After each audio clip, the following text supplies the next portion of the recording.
Hello everyone, very good morning and welcome to Adarsh English classes.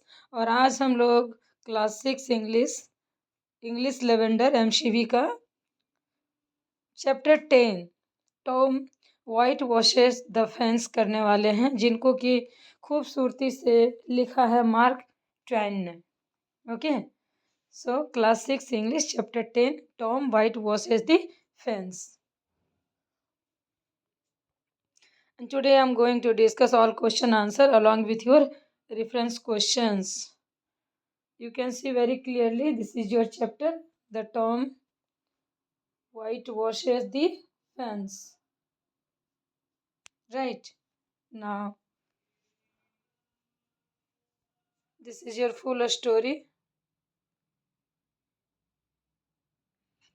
बहुत ही खूबसूरती से mark Twain ने लिखा है कि कैसे एक आलसी सा लड़का जो कि सैटरडे और संडे को किस तरह से अपना यूटिलाइज किया और पनिशमेंट के तौर पे उनको एक बहुत ही ऊंचा और लंबा फेंस मीन्स क्या होता है, चार दीवारी टाइप में।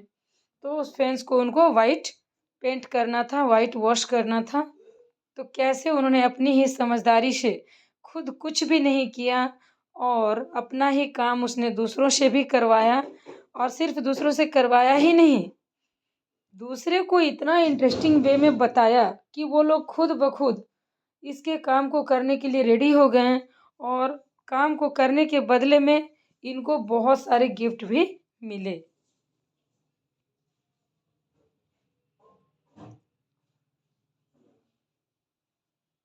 देखिए कैसे यहाँ पे ये लाट साहब बना बैठा एप्पल खा रहा है और अपने ही दोस्तों से या गली बॉय को ही कहिए, उसी स्ट्रीट के दूसरे बच्चों से अपना सारा काम ये बखूबी खूबसूरती से करवा लेता है। आलसी भले ही था बट बहुत ही माइंडफुल पर्सन था, ये दिमाग वाला बच्चा था। He was very clever. Now time to answer, time to answer. So you have to see clearly. This is your chapter. So choose correct options. First question is, how did Aunt Polly turn Tom's Saturday into captivity at hard labor? कैसे aunt Polly ने Tom के Saturday को एक बहुत ही hard work hard labour वाले Saturday में बदल दिया? कैसे? So your answer will be option B, making him whitewash a fence. उन्होंने उनको एक काम दे दिया भारी सा कि जाओ भाई इस चार दीवारी को, इस बाउंड्री को, इस फेंस को वाइट वॉश करना है, पेंट करना है। First one. And the second one, when did all glands of a bright fresh Saturday morning leave Tom? कि कैसे कैसे टॉम की सारी खुशियाँ, सैटरडे के फ्रेश ब्राइट सैटरडे की सारी खुशियाँ तुरंत ही पल भर में गायब हो जाती हैं टॉम के चेहरे से, जब उनको एज अ पनिशमेंट वो फेंस को वाइट वॉश करने का काम मिला। तो इनके चेहरे से सारी खुशी एकदम से सडनली गायब हो जाती है। तो वो कब कम चली जाती हैं?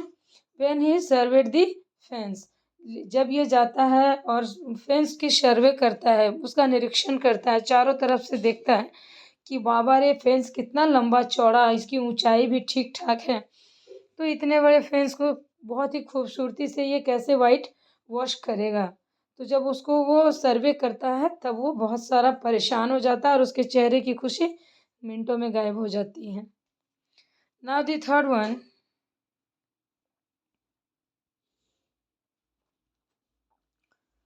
Third question is, which phrase would correctly substitute brimming क्या है ये? brimming with life। brimming means क्या होता है?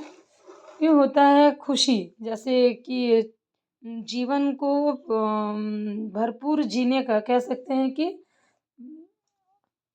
हैप्पीनेस इन योर लाइफ, ऐसा खुशी से भरपूर। इस शब्दों में क्या कहेंगे? खुशी से भरपूर।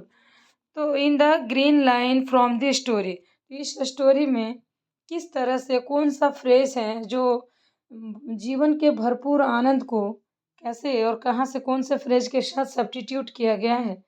तो your option will B, full of wonder and eagerness, full of sorrow and misery, full of peace and calmness, and full of energy and excitement. So your option will be option D, full of energy and excitement. क्योंकि brimming with life का मतलब होता है जीवन से भरपूर, और यहाँ भी इसका सब्स्टिट्यूट क्या हो जाएगा, full of energy and excitement. Next, fourth number question. Why was Tom afraid? Tom क्यों डरा हुआ था? The free boys would come tripping along. Tripping मतलब चिढ़ाना, टीज करना, परेशान करना, ठीक है ना.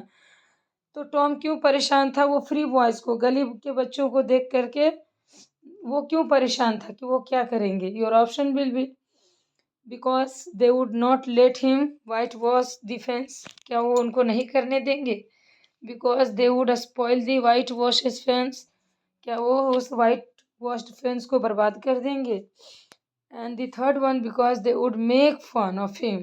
तो यही आपका आंसर हो जाएगा कि वो क्यों डरा हुआ था, कि वो लोग आएंगे और मुझे चिढ़ाएंगे, मुझे परेशान करेंगे, मेरा मजाक उड़ाएंगे, इस वजह से वो डरा हुआ था. Now the fifth one. Which one of these lines tell you that Tom really wanted Ben to whitewash the fence? कौन सा ऐसा लाइन है जिसमें आपको ये पता चलेगा कि टॉम सच में चाहता था कि वेन जो है वो वाइट वॉश करे. Your options are at this dark and helpless moment and inspiration brushed upon him. Second one, well maybe it is and maybe it, and so all I know it, and it suits Tom Shaver. Third one है, I reckon there ain't one boy in 1,000, maybe 2,000 that can do it the way it's got to be done. The fourth one, Tom gave up the brush with reluctant in his face but alacrity in his heart. कि Tom दिल से चाहता था कि वो whitewash करे, लेकिन कैसे करे. तो यहाँ पर है कि टॉम ने उनको ब्रश दिया, कि भाई हकलाते हुए, मतलब रिलुक्टेंट मतलब होता है हिचकिचाते हुए उसको दिया, लेकिन वो दिल से चाहता था. अलार्क्रिटी मीन्स क्या होता है, रेडी टू वर्क, है ना. तो यहाँ होता है कि वो दिल से ऐसा चाहता था कि लो भाई तुम करो, लेकिन वो दिखा नहीं रहा था. दिखा क्या रहा था, कि वो बहुत हिचकिचा रहा है, नहीं देना चाह रहा है समथिंग, है ना. Now, B number question. Answer these questions. Answer these questions. Very first one question is, how did Tom feel about whitewashing the fence? Tom ने कैसा फील किया कि वाइट वॉश करना है फेंस को, तो उन्होंने कैसा फील किया. योर आंसर इज,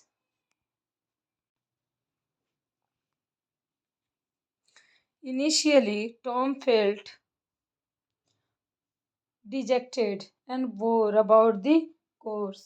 ये सब काम देख करके सडनली पहले शुरुआत में वो बहुत डिजेक्टेड फील हुआ, बहुत बोर टाइप का महसूस किया. हाउएवर, लेकिन जैसे तैसे ही quickly turn his negative feelings into a positive opportunity. लेकिन कुछ ही देर में उन्होंने अपने सारी नेगेटिविटी को एक पॉजिटिव वे में कन्वर्ट कर लिया, और भाई पेंट करने के लिए वो बच्चा रेडी हो गया.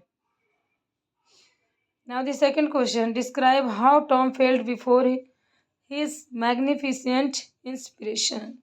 तो आप डिस्क्राइब करिए कि कैसे टॉम ने ये चीज़ को फेस किया, फील किया, कैसे उसको इतनी सुंदर शानदार इंस्पिरेशन उनको उनके माइंड में अचानक से आया.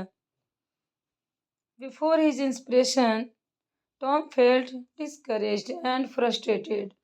ये जो सुंदर सा मैग्निफिसेंट इंस्पिरेशन उनके माइंड में आया, उससे पहले वो क्या फेल्ट कर रहा था कि वो डिस्करेज था, फ्रस्ट्रेट था, एकदम से गुस्सा आ रहा था उसको.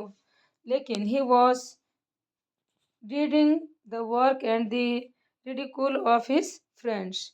और वो बहुत ज़्यादा अपने दोस्त के वो लेकर के बहुत ज़्यादा रिडिकुल था, वो परेशान सा था कि वो लोग देखेंगे, क्या कहेंगे, क्या सोचेंगे. इस शानदार प्रेरणा से पहले वो कुछ इस तरह से सोच रहा था. अगला है, how did Tom get Ben to paint the fence. कैसे करके उसने टॉम को कहा फेंस को पेंट करने के लिए, कैसे उसको मनाया। शब्दों से बोला भी नहीं और बेन एकदम से रेडी हो गया। कैसे ये इसने कर दिखाया। Your answer will be Tom made the task of white washing the fence seem desirable and challenging.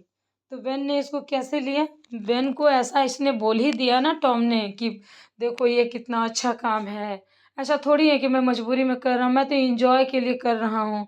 इस तरह से जब वो बेन के सामने बोस्टिंग कर रहा होता है तब बेन के मन में भी आता है कि नहीं मुझे भी करना है, मुझे भी आता है कि नहीं मुझे देखना है। एज अ चैलेंज के तौर पे उसने लिया और डिजायरेबल मतलब अपनी इच्छा से उसने इस चैलेंज को एक्सेप्ट करने का कोशिश किया और वो उसने इस टास्क को लिया।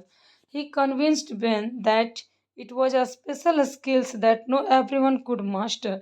और उसने बेन से क्या कहा कि ये क्या है, ये एक स्पेशल स्किल है, क्वालिटी है जो हर हर इंसान के बस की बात नहीं है। तब जा कर के बेन ने कहा कि लाओ फिर मैं करता हूँ, ये मेरा एप्पल ले लो और तब भी मुझे तुम अपना ये काम करने के लिए मुझे दो। Now the fourth number question. Find an appropriate line from the text to show that Tom is। अब आपको यहाँ पर एक appropriate एक पर्टिकुलर लाइन फाइंड आउट करना है टेक्स्ट से जिससे कि शो करे कि टॉम क्या है, क्लेवर है। तो देखिए I have already done for you. Clever के साथ क्या है, eight this dark and hopeless moment an inspiration burst upon him. कि एक बहुत ही होपलेस नाउम्मीद टाइप का और बहुत ही नेगेटिव माइंड था पहले, लेकिन वो कैसे ब्रस्ट कर गया एक इंस्पिरेशन में। ये उनको क्लेवरनेस को दिखाता है कि कैसे इतना उदास बोर ऐसे फील करने के बावजूद भी अपने आप को इतना इंस्पायर कर लेता है कि तुरंत उठ करके खड़ा हो जाता है और फ्रेंड्स को पेंट करने लगता है। नेक्स्ट है नॉटी। नॉटी तो वो था है, लेकिन नॉटी के बारे में यहाँ नहीं बताएंगे, उनकी अच्छाई बताना है। अच्छा एक लेजी वाला भी है आपके यहाँ दिया हुआ है। Tom served the fence and all gladness left him. कि जैसे ही टॉम ने सर्वे किया उस फेंस का, सारी खुशियाँ उसकी 9-2-11 हो गई और डीप मेलानकली उसका एक गहरा दुख उसके चेहरे पे आ गया, उदासी settle down upon his spirit. कि उसकी आत्मा में एक अजीब सी गहरी भी उदासी आ गई। फन लविंग, कैसा बच्चा है ये, fun loving. He had a nice good adult time all the while plenty of company and the fence had 3 coats of white wash on it। तो ये उस फेंस को 3 कोट करना था, 3 बार वाइट वॉश करना था। और ये क्या कहता था, प्लेंटी ऑफ कंपनी, मतलब ये बहुत ज़्यादा लोगों को इसने इकट्ठा कर लिया ना, 2-3-4 लड़कों को इसने इकट्ठा कर लिया और खुद फन कर रहा है और दूसरे बच्चों से वो काम करवा रहा है और वो बच्चे बदले में इनको पैसे भी दे रहे हैं। Okay okay right. So question number 5. Identify the line from the story which tells you that Ben is fascinated towards whitewashing। तो आइडेंटिफाई करिए उस लाइन को जो यहाँ पर दिया गया है स्टोरी में कि बेन बहुत ज़्यादा फैसिनेटेड था, आकर्षित था किसके तरफ, वाइट वॉशिंग के तरफ। उस लाइन को आपको क्या करना है, ढूंढना है। So now your answer will B when ranged up along sides of him, Tom's mouth watered for the apple। जो बेन जो एप्पल खा रहा था और उसको कह रहा था कि मैं 1 बाइट तुमको दूंगा, मुझे वाइट वॉश करने दो। पहले उसने कहा कि मैं 1 बाइट दूंगा, किसका, एप्पल का। फिर उसने कहा अच्छा हाफ ले लो, फिर उसने कहा कि नहीं नहीं तुम फुल का पूरा एप्पल ले लो, तब भी तुम मुझे वाइट वॉश करने दो। तो इस तरह से वो फैसिनेटेड हो रहा था। But the struck of his work Ben said hello odd chap you got to work है। उसने क्या कहा कि देखो तुम खराब उराब मत कर देना, ये फ्रंट साइड है फेंस का, तो खराब कर दोगे इसलिए मैं तुम्हें नहीं दूंगा। तो इस तरह की बातें वो बोल रहा था बार बार, अगेन एंड अगेन रिफ्यूज़ कर रहा था, मना कर रहा था। इसीलिए बेन और ज़्यादा उसको कन्विंस कर रहा था कि नहीं, और बेन और ज़्यादा फैसिनेटेड हो रहा था towards the white washing. Now the 6th number question. Why does the author say that Tom was rolling in wealth? What kind of wealth he accumulated? देखो इस सवाल का मतलब है कि वाई डज द ऑथर से, ऑथर ने ऐसा क्यों कहा कि Tom was rolling in wealth, कि वो धन में डूबा हुआ है, रोलिंग कर रहा है वेल्थ में. कौन? वेन के लिए कहा. What kind of wealth had he accumulated, और किस तरह के धन में वो डूबा हुआ है. The author uses this phrase to emphasize Tom's newfound possessions. देखो जो भी ऑथर है यहाँ पर, जो हमारा ऑथर है इस चैप्टर का, इस स्टोरी का, है ना, मार्क ट्वाइन. तो मार्क ट्वाइन ने ये वर्ड्स किसके लिए कहा था? टॉम के लिए कहा था कि टॉम धन में डूबा हुआ है. तो किस तरह का धन को उसने अकोमुलेटेड किया है, जमा किया है.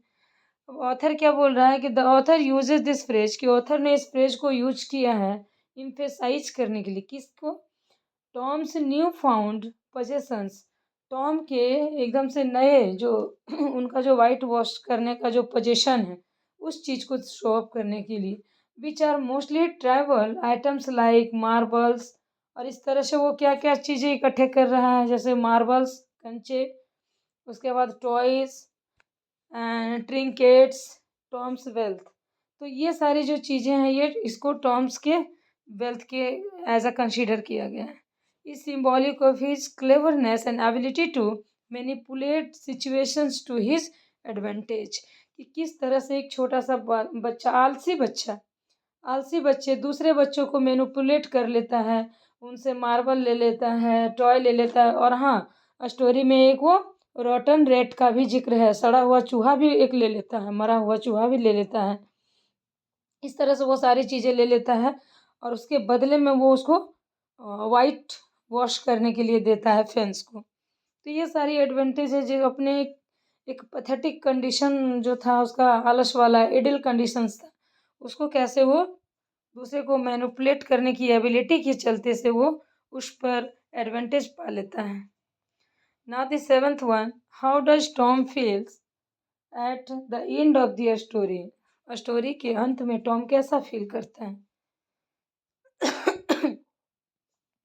Your answer will be Tom feels satisfied, है ना. अब वो पूरी तरह से क्या है? संतुष्ट हो चुका है, सेटिस्फाइड हो गया है. किस लिए? और प्राउड भी हो गया है. His accomplishment, he has not only completed his course but has also enjoyed himself and gained a valuable lesson about the human psychology. कि उसने सिर्फ अपना टास्क को ही कंप्लीट नहीं किया, बल्कि उस टास्क के बदले ये इंजॉय भी किया, बहुत सारी चीज़ें गेन भी किया, और इस तरह से वो एक लेसन भी सीख गया, वैल्यूएबल लेसन सीख गया कि कैसे किसी ह्यूमन बीइंग के माइंड पर कैसे कंट्रोल किया जा सकता है, कैसे किसी को मैनिपुलेट किया जा सकता है, ह्यूमन की साइकोलॉजी क्या कहती है, उसका मनोविज्ञान क्या कहता है. ये सारी चीज़ें वो बच्चा सीख लिया, एक लेसन सीख लिया इन सब से वो. Now reference to the context question बचा है अब हम लोगों का, रेफरेंस टू द कॉन्टेक्स्ट. इसमें क्या है? We have a line, read this line very carefully, then after you have to answer option A, B, C, D. Okay, so you see Aunt Polly is awful particular about this fence.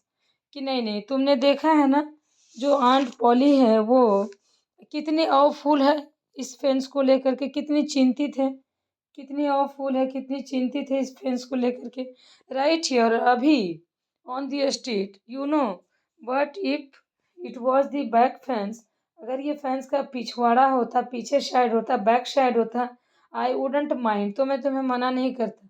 लेकिन हाँ, ये front side है और यहाँ पर इसको ले करके जो आंट पॉली है वो बहुत कंसर्न है, इसलिए मैं तुम्हें ऐसा करने नहीं दे सकता हूँ. तो ये लाइनें थी. अब इस पर सवाल बन रहा है, what was the speaker doing at the moment of saying this words. जब ये सारे वर्ड्स वो कह रहा होता है तब वो क्या कर रहा है, किस काम को वो कर रहा होता है. So your answer will be the speaker Tom was whitewashing the fence. कि जब ये सारे वर्ड्स वो बोल रहा होता है ना, तो उस समय वो फेंस को वाइट वॉश कर रहा होता है, मतलब पेंट कर रहा होता है. नेक्स्ट बी नंबर है, व्हाट मेड द स्पीकर से दीज वर्ड्स. कि स्पीकर ने ऐसा क्यों कहा, इन शब्दों को स्पीकर ने क्यों कहा. Tom wanted to make the task of whitewashing the fence seems more difficult and desirable to Ben.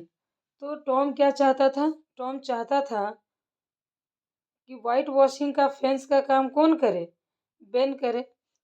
वो काम जो बहुत डिफिकल्ट था, लेकिन बेन के लिए वो डिजायरेबल था, वो अपनी इच्छा से कर रहा था.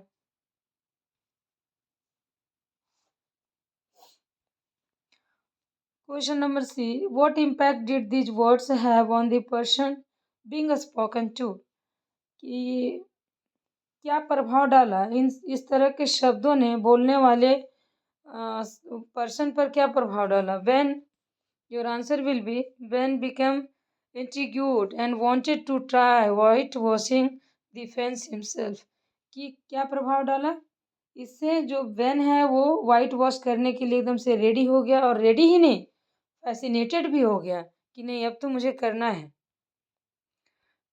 डी नंबर क्वेश्चन है, what is the tone of the speaker in this lines. तो इन लाइनों को जब स्पीकर बोल रहे हैं तो उनका टोन कैसा है. Your option will be option 1 बोजी. बोजी मीन्स क्या होता है, बहुत ही सरल है ना, कोई एटीट्यूड नहीं है, बहुत शब्दों को बना के बोल रहा है, एकदम आराम से बोल रहा है, बहुत ही बोजी है.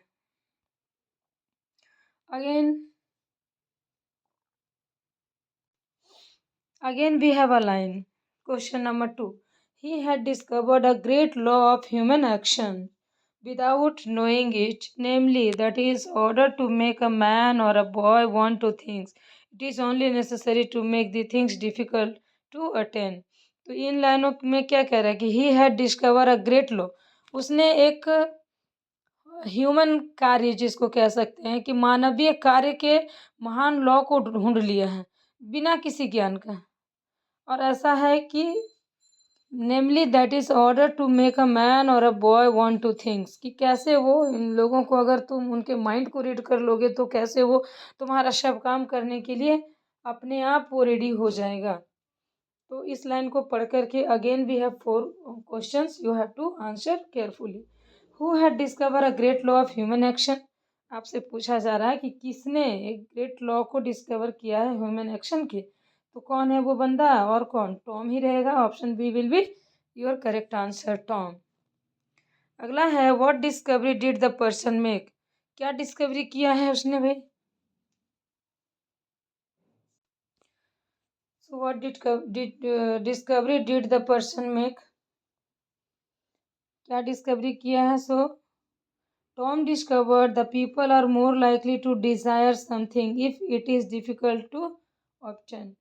कि अगर किसी चीज़ को ऑब्टेन करने में, प्राप्त करने में डिफ़िकल्टी आ रही है तो लोग कैसे उस चीज़ को अपने डिज़ायर से करेंगे, अपनी इच्छा से करेंगे. इस चीज़ को उन्होंने डिस्कवर किया. Question number C, which incident helped the person discover this truth. कि कौन सा इंसिडेंट था, कौन सा ऐसी घटना थी जो इस ट्रूथ को डिस्कवर करने में उनकी हेल्प की. The incident of Tom tricking his friends. अब यहाँ पर क्या कह रहा है कि टॉम क्या कर रहा है, ट्रिक खेल रहा है अपने ही फ्रेंड्स के साथ, इनटू वाइट वॉशिंग का खेल खेल रहा है. White washing the fence help him discover this truth. और इसी चीज़ ने इस सच्चाई को ढूंढने में मदद किया है. Question number D, how did this discovery benefit the person. तो ये जो डिस्कवरी है इसने कैसे लोगों को बेनिफिट दिया है. Your answer will be this discovery allowed Tom to manipulate situation to his advantage and enjoy himself while getting work done. कि कैसा है कि इस डिस्कवरी ने टॉम को क्या किया, टॉम जिसने कि सिचुएशन को मैनिपुलेट कर लिया है, लोगों को कैसे अपनी जगह काम पे लगा दिया है, खुद आराम से बैठा हुआ सबके द्वारा दिए गए गिफ्ट को और जो सामान उनको मिला है उस सारी चीज़ों को ये एंजॉय कर रहा है खुद बैठ कर के। और दूसरे से ये सारा का सारा अपना वर्क डन करवाया, किसका, whitewashing to the fence, वो काम इसने दूसरे से करके सारा फिनिश करवा लिया, कंप्लीट करवा लिया। इससे पता चलता है कि ये जो टॉम है वो कितना क्लेवर है और कितना वो स्किलफुल है क्योंकि उसमें इतना ज्ञान है कि कैसे अपने काम को दूसरे से करवा सकता है। वो भी उसके बदले वो ले भी रहा है, मतलब वो एज अ गिफ्ट भी ले रहा है कि नहीं तुमको मैं ये काम करने दूंगा तो मुझे ये दे दो, अपना ये सामान मुझे दे दो। यहाँ है कि लोग किसी दूसरे का काम करना नहीं चाहते और ये इसने लोगों के माइंड को ऐसा मैनिपुलेट किया है कि लोग अपना सारा सामान इसको दे रहे हैं कि लाओ भाई मुझे तुम्हारा काम करना है तो तुम ये सामान मेरा रख लो फिर भी मुझे करने दो। तो ये सब क्वालिटी होती है जो कि अभी फ़िलहाल टॉम के पास है। और आई थिंक कि चैप्टर ख़त्म हो गया है, सारे क्वेश्चंस हम लोगों ने डन कर लिया है और आई होप कि आपको ये बहुत ही अच्छे से सारे क्वेश्चन आंसर समझ में आ गए होंगे। मैंने एकदम इजी लैंग्वेज में आप लोगों को समझाने की कोशिश की है and I am pretty sure that कि अब आपको इस चैप्टर में कहीं कोई डिफ़िकल्टीज नहीं होने वाली।